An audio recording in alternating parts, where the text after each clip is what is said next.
அன்பார்ந்த எனதருமை யூடியூப் நேயர்களுக்கு வணக்கம். உங்களுடைய லக்கணத்தின்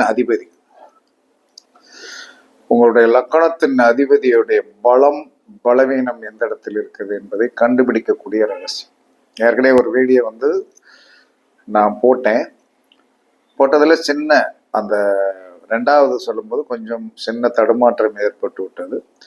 இப்ப இந்த இதை என்ன சொன்னா நல்லா கொஞ்சம் என்ன சொன்னா தெளிவாக சொல்றேன். ஒவ்வொரு கிரகங்களும் உச்சமாகிற இடம் நீச்சமாகின்ற இடம் நட்சத்திரம் ஏற்கனவே போன வீடியோவிலே சொல்லிட்டேன். இப்ப நம்மளுடைய லக்கணாதிபதியின் பலம் எங்கே இருக்கிறது, பலவீனம் எங்கே இருக்கிறது என்பதை நீங்கள் தெரிந்து கொண்டு அது உங்களுடைய லக்கணத்திற்கு எந்த இடம், பலவீனம் எந்த இடம் தெரிஞ்சுக்கிட்டீங்கன்னா நீங்க அதுல என்ன சொன்னா கொஞ்சம் கவனமாக இருப்பீர்கள் என்று சொல்லக்கூடிய ஒரு ரகசியம்தான். இப்ப ஒரு கணக்கு, இப்ப ஒரு ரிஷப லக்கணம், ரிஷப லக்கணத்திற்கு லக்கணாதிபதி யாரு? ரிஷப லக்கணாதிபதி சுக்கிரன். அந்த ரிஷப லக்கணத்திற்கு லக்கணாதிபதி சுக்கிரன் என்ன சொல்றான்னா எங்க போய் உட்கார்ந்துருக்கார் அப்படின்னா மகரம் என்று சொல்லக்கூடிய வீட்டுல திருவோண நட்சத்திரத்துல உட்கார்ந்துட்டார். ஓகே, உட்கார்ந்துட்டாரா? இதை நம்ம குறிச்சு வச்சுக்கணும். நமக்கு ஒரு ரிஷப லக்கணத்தை பார்க்கிறோம். ரிஷப லக்கணத்திற்கு உண்டான லக்கணாதிபதி திருவோண நட்சத்திரத்துல உட்கார்ந்துருக்கார். சுக்கிரன் உச்சமாகின்ற நட்சத்திரம் எது அப்படின்னா ரேவதி. அப்ப நீங்க என்ன செய்யணும், ரேவதியில இருந்து திருவோண நட்சத்திரம் எத்தனாவது நட்சத்திரம்? அப்ப ரேவதியில் இருந்து என்ன சொன்னா கேட்டை 19வது நட்சத்திரம். கேட்டைக்கு அடுத்து மூலம், பூராடம், உத்திராடம், திருவோணம். அப்ப 19 நாள் 23 ஆச்சா?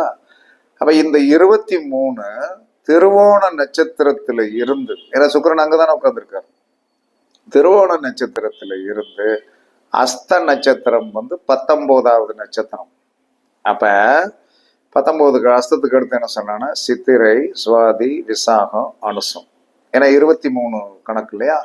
அப்ப அனுசம் என்று சொல்லக்கூடிய அந்த விருச்சிக ராசியில் என்ன சொல்றான்னா இந்த லக்கணாதிபதி ஆகிய சுக்கிரன் பலத்தோடு இருப்பார். அந்த விருச்சிக ராசியில அனுச நட்சத்திரத்துல பலத்தோடு இருப்பார். இன்னொரு தடவை சொல்றேன், ரிஷப லக்கணம், சுக்கிரன் தான் லக்கணாதிபதி திருவோண நட்சத்திரத்தில் போய் உட்கார்ந்திருக்கிறார். லக்கணாதிபதி திருவோண நட்சத்திரத்தில் உட்கார்ந்திருக்கிறார். லக்னாதிபதியாகிய சுக்கிரன் உச்சமாகின்ற நட்சத்திரம் ரேவதி. ரேவதியில இருந்து என்ன சொல்றான்னா திருவோண நட்சத்திரம் 23வது நட்சத்திரம். அப்ப நாம் என்ன செய்யணும்னா இந்த 23வது நட்சத்திரம் அப்படின்னு சொல்லி வரும்போது லக்னாதிபதி நின்ற நட்சத்திரத்திலிருந்து 23வது நட்சத்திரம் அப்படின்னு சொல்லி வரும்போது திருவோணத்திலிருந்து அஸ்தம் 19, சித்திரை, சுவாதி, விசாகம், அனுசம். அப்ப 23வது நட்சத்திரம் அனுசம். அனுச நட்சத்திரத்தில் தான் இவருடைய லக்கணாதிபதி பயங்கரமான பலத்தோடு இருப்பார். அப்ப இவர் என்ன செய்யணும் அப்படின்னா இந்த விருச்சிக ராசிக்கு ராகு கேதுகள் வரும்போது கவனமாக இருக்கும். ராகு கேதுகள் அந்த 1.5 வருஷம் வரும்போது என்ன சொன்னா இவருக்கு 7 வந்துடுறாரு இல்லையா? ரிஷப லக்கணத்திற்கு 7 விருச்சிகம் வந்திருக்கிறதுனால தன்னுடைய நண்பர்கள் விஷயத்திலும் கணவர் அல்லது மனைவி விஷயத்திலும் அந்த 1.5 ஆண்டுகள் என்ன சொல்றாருன்னா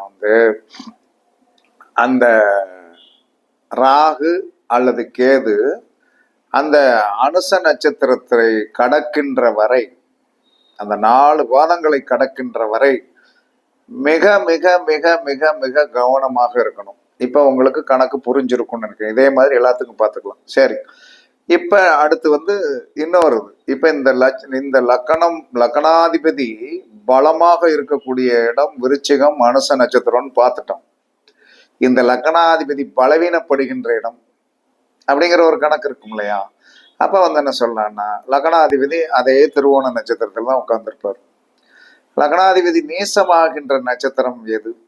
லக்னாதிபதி நேசமாகின்ற நட்சத்திரம் சித்திரை. அப்ப சித்திரையில் இருந்து திருவோணம் எத்தனை? சித்திரை, சுவாதி, விசாகம், அனுசம், கேட்டை, மூலம், பூராடம், உத்திராடம், திருவோணம், 9வது நட்சத்திரம். அப்ப 9வது நட்சத்திரம்ங்கிறது கண்டுபிடிச்சிட்டோம். அப்ப என்ன சொல்றான்னா, இவருடைய பலவீனம் எங்கே இருக்கிறது என்பதை கண்டுபிடிக்கணும் இல்லையா?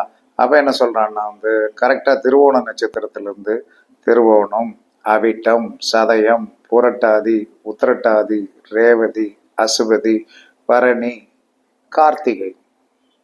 அந்த கார்த்திகை என்று சொல்லக்கூடிய மேசராசி, மேசராசியில கார்த்திகை நட்சத்திரம். அந்த மேசராசியில் இருக்கிற 1ஆம் பாதமும் ரிஷபத்தில் இருக்கின்ற என்னது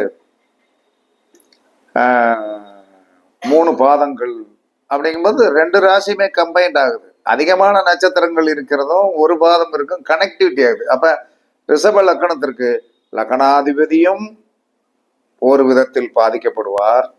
அவருடைய 12ஆம் இடத்தில் அவர் பலவீனம் ஆகிவிடக் கூடாது. லக்னமும் 12ஆம் இடமும் எப்பயுமே என்ன சொல்லலாம்னா அடுத்தடுத்த கட்டங்கள் தான் வரும். அப்ப அந்த பலவீனம் விடக்கூடாது. அதுல போய் என்ன சொன்னா மாட்டிக்கிட்டு முழிப்பார். அந்த காலத்தில், எந்த காலத்தில்? அந்த ரிஷபத்திலேயோ மேசத்திலேயோ சர்ப்ப கிரகங்கள் பயணிக்கின்ற காலத்தில், இந்த 4 பாதங்களில் பயணிக்கின்ற காலத்தில், கார்த்திகை நட்சத்திரம் 1, 2, 3, 4 பாதங்களில் பயணிக்கும் போது உறுதியாக கவனத்துடன் இருக்க வேண்டும். இது சாஸ்திர சரித்திர உண்மைகள். இதை நீங்கள் இப்படி பரிசித்து பாருங்கள். முதல் வீடியோவில் உச்சமாகின்ற நட்சத்திரம், நீச்சமாகின்ற நட்சத்திரம் அப்படிங்கிறதுக்கு அதுல எனக்கு ஒரு சின்ன தடுமாற்றம் ஏற்பட்ட காரணத்தினால் திரும்ப நல்லா பேசிட்டேன். இருந்தாலும் இப்ப பேசுனது தெளிவா பேசிட்டேன். கணக்கு அப்படிங்கும்போது 108 பாதங்கள் கணக்கு அப்படிங்கும்போது கொஞ்சம் தடுமாற்றம், யானைக்கும் அடிசருக்கும். அதனால உங்களுடைய லக்னாதிபதி பலம் எங்கே, பலவீனம் எங்கே, பலம் எங்கே, பலவீனம் எங்கே, அந்த பலம் என்பது எங்கே இருக்கிறது, பலவீனம் எங்கே இருக்கிறது அப்படிங்கிறத நீங்க இப்ப பரிசித்து பார்த்தீங்கன்னா 100% தெரியும். எந்தவித மாற்றம் இருக்காது. இது ஜோதிடத்தில் நான் சொன்னாலும் பயங்கரமான ரகசிய சூத்திரங்கள் என்று கூறி உங்களிடமிருந்து விடைபெறுவது சிப்பிப்பாறை ஜோதிடர் சாதிராகவன் ஜெயபாலாஜி. சுகமே சூழ்க, சுகமே சூழ்க. வாழ்க வளமுடன், வாழ்க வளமுடன். வணக்கம், வணக்கம், வணக்கம், வணக்கம், வணக்கம்.